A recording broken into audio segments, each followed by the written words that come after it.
and I had missed the cutoff by around 13 marks.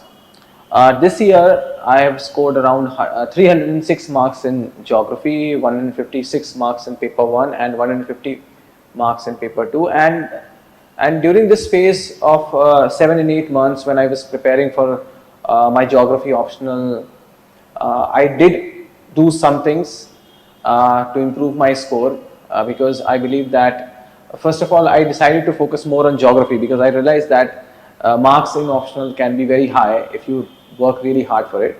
So I think my marks should give some essence as to the fact that geography is a very high scoring subject, because a lot of time we hear that okay, people are not getting good marks in it, and my rank is probably because of the fact that I've got such good scores in geography optional. So I'll be sharing a few tips. It will not be very detailed thing, but for detailed thing we can meet in future. So it will be a few tips and tricks that I did to improve my marks. In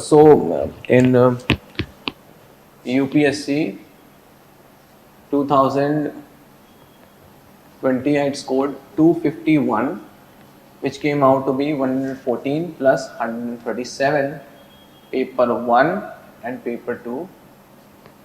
And in this year I've got 306 marks, scoring 156 in paper 1 and 115 paper 2. So I'll be sharing about certain aspects of my preparation which changed this year, or which I emphasized more this year, which helped me to improve my marks by around 55, which helped me to improve my marks by around 55 marks. So and that helped me in getting the rank that I have today. So the first thing is, last year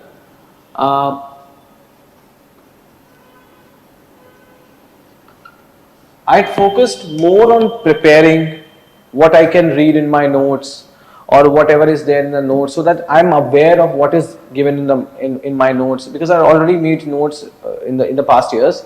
So note making was not an issue. I'd already had good notes. The issue was revision, and once you have revised it well, how are you going to utilize it? For that you need to do a lot of tests. And one issue that arose last year was that, because it was probably my first attempt at UPSC, I failed to realize the importance of test series. And so I realized that once you take a test series, you can revise that same notes, I think 10 times, even I think not 10 times, but at least 4 or 5 times, and that would be more than sufficient for you to be able to generate enough command over the subject so that you are able to score easily above 135. And the second thing would be doing as many tests as possible. Doing as many tests as possible. I wrote around 10 tests, and out of which 5 were paper 1 and 5 were paper 2, out of which 4 were sectional and 1 was full length. Now I focus more on the sectional aspect because I wanted to improve certain specific areas. For example, in geography paper 1 I focus more on geomorphology aspect, and in paper 2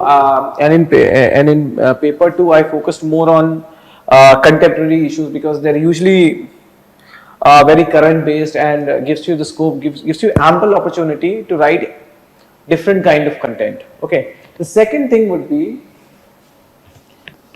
integrating current affairs. And how do you do that? You integrate current affairs through the use of examples,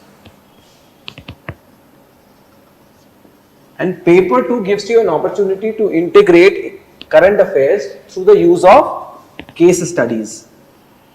I think this would seem a little, how should I put it? I think this would seem a little comical, because answering the question is more important. A lot of time I've seen people, when they answer a question of paper 2, they would ask me when I tell them that what answer I'm writing, a lot of times they would ask me, where is the geographical point of view?